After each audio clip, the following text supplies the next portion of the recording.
Hi everyone, it's John from What Up. Welcome back to another video. I hope everyone's staying at home is treating them well.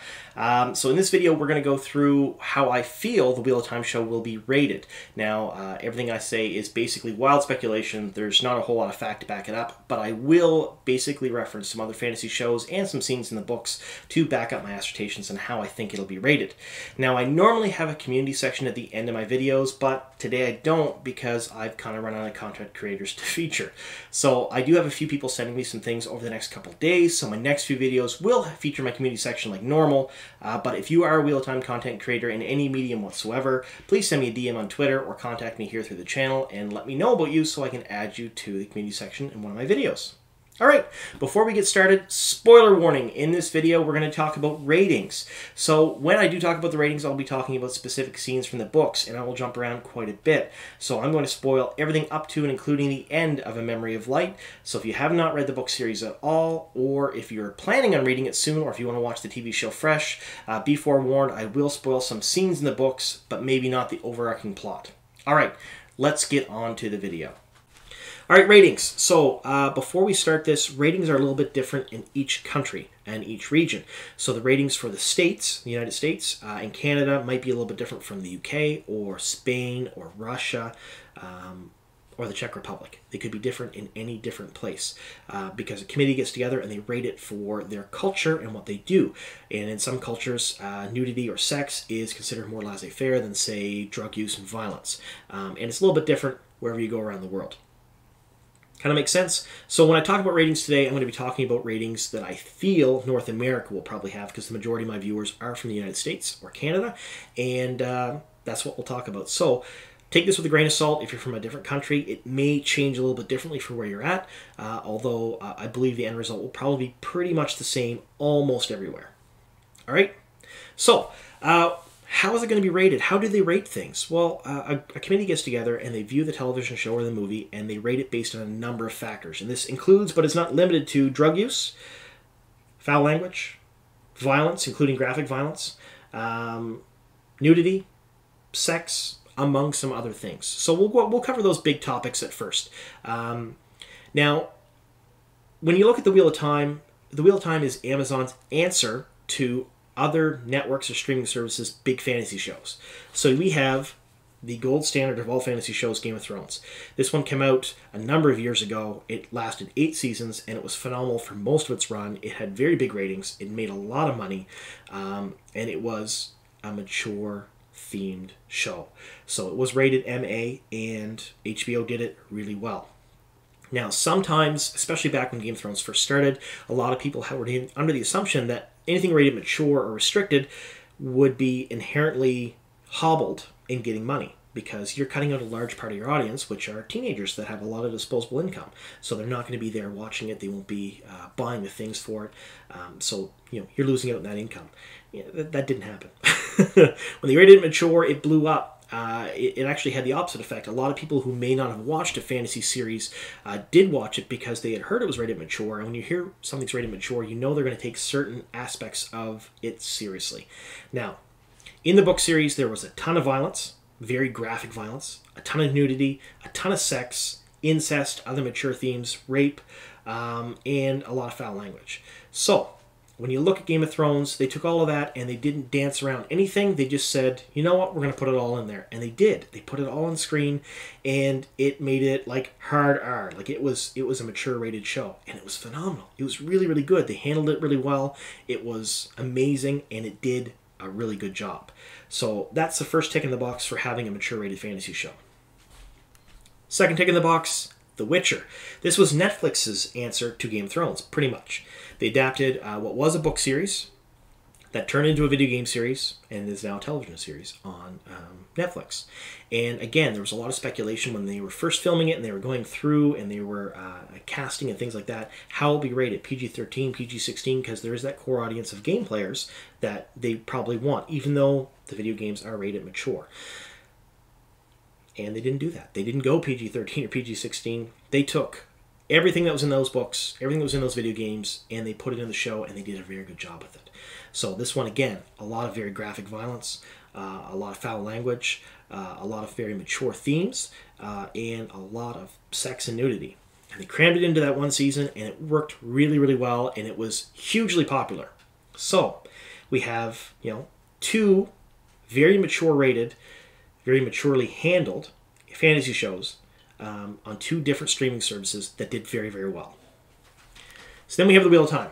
Now, the Wheel of Time is basically Amazon's answer to Game of Thrones and to a lesser extent The Witcher, and to even lesser extent Apple TV's C with Jason Momoa, which again, if you haven't seen that, please go check it out. It's another mature rated fantasy show, and it is phenomenal. I actually think I like it better than The Witcher. We'll leave it at that. So, when Amazon is looking at doing a fantasy show, people are already expecting a mature rated show, because you look at the streaming services that have done fantasy shows, and the big ones, they are mature rated shows.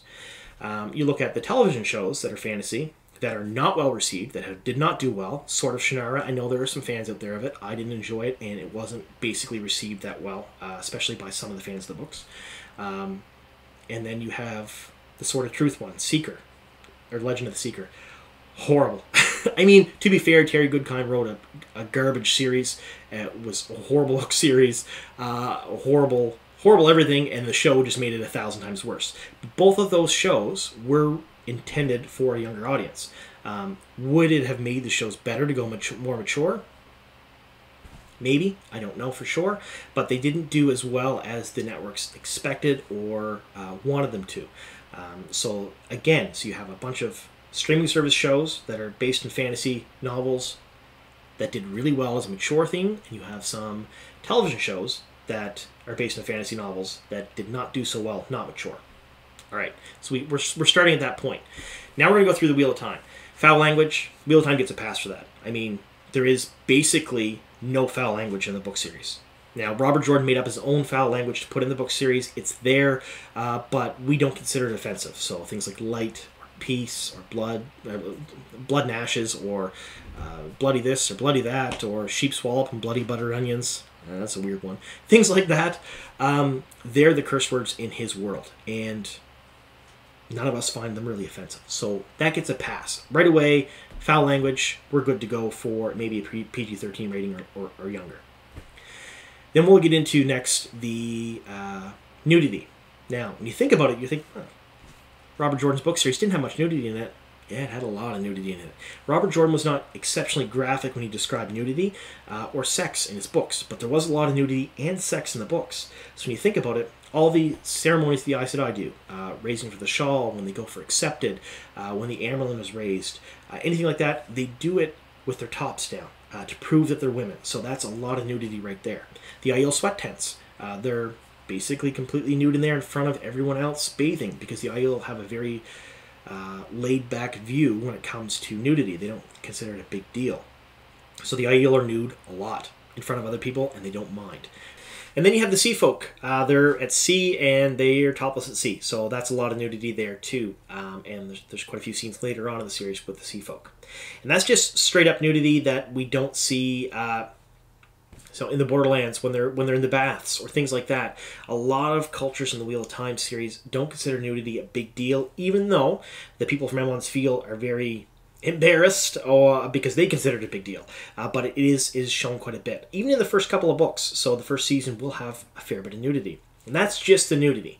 And then you get into the sex. And yes, there was a lot of sex in Jordan's books. Again, he was not very graphic in writing it out. So he didn't say... it wasn't like a romance novel where he wrote every individual line. It wasn't 16 pages of each sexual act, but it was there. He led up to the scene. You knew it was happening, and then he went on and talked about something else later on.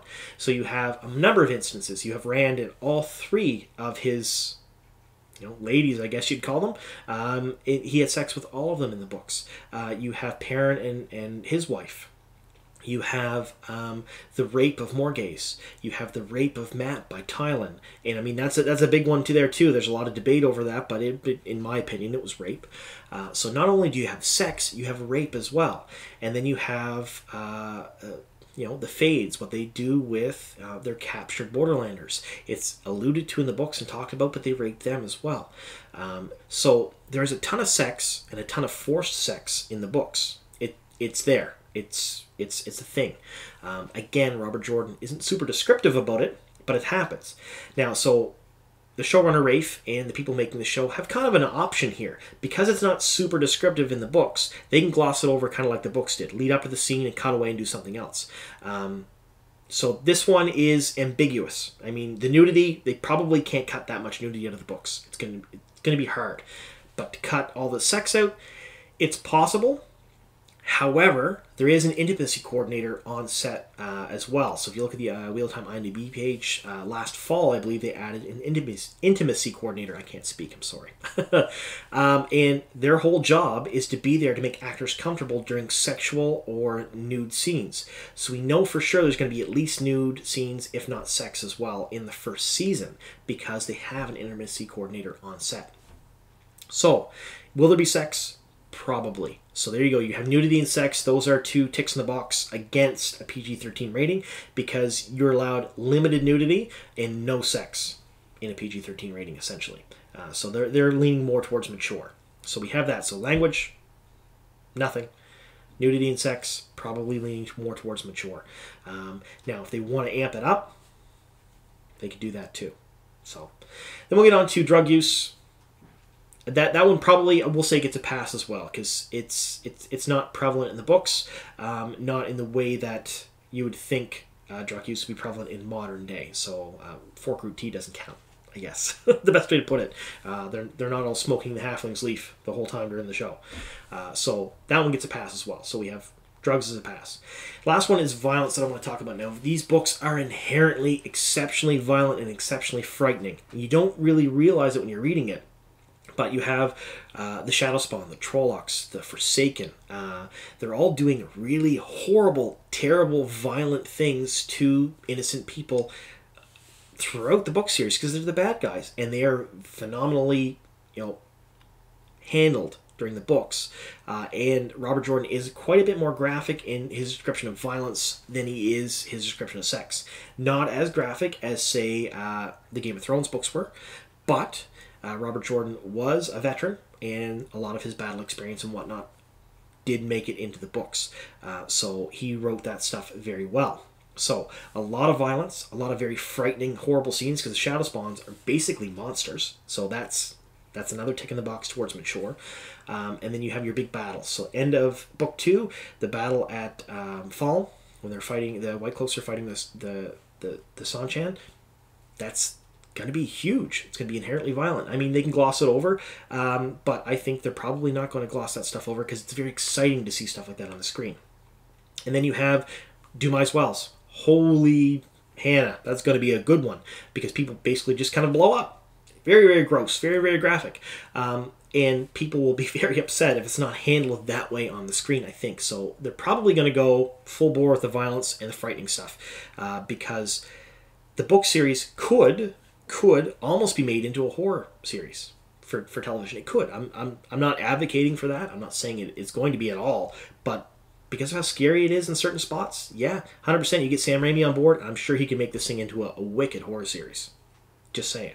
All right, so we've gone through some of the different aspects of how I think they're going to handle it, but they can go a couple of different ways. It's just there's too much evidence and too much circumstantial evidence to support the fact that they're going to have a mature rating than a PG-13.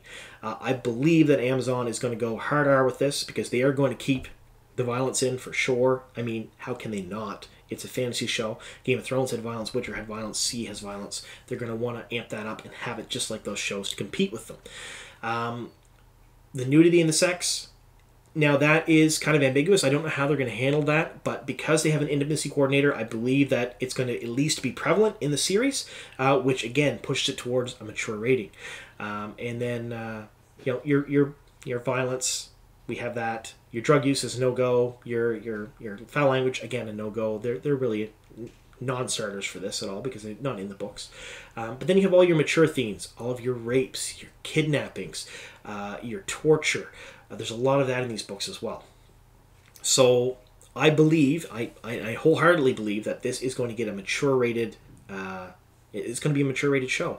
Not just because of the themes that are in the books, but I think that if they try to tone it down to make it fit a PG-13 rating, you're looking at not truly being able to compete with Game of Thrones, not truly being able to compete with The Witcher, because then you're basically in a completely different category. Kind of makes sense? Anyway, that's my take on it. I think we're going to get a mature rating, and those are the reasons why. So let me know in the comments down below what you guys think. How do you think they'll be rated? How do you think they'll handle the nudity? How do you think they'll handle the sex? How do you think they'll handle the pink ribbon scenes? I mean, that's a big one. That's a huge one to see on screen. How do you think they'll handle all of that? Also, if you haven't already subscribed to the channel, please do so. We are currently sitting almost at 2K subscribers, which is phenomenal. And at 2,500 subscribers, I'm going to do another giveaway based on the state of the world, of course, and based on the mail system, if it can work out. And I'll also do a live stream somewhere around there as well for you folks when I do hit that 2,500 mark. So if you haven't already subscribed to the channel, please do so. And if you like what I'm doing here, please click the like in the video and leave a comment down below. Let me know what you think. All right. Thank you all so very much for watching today, and here's to many more.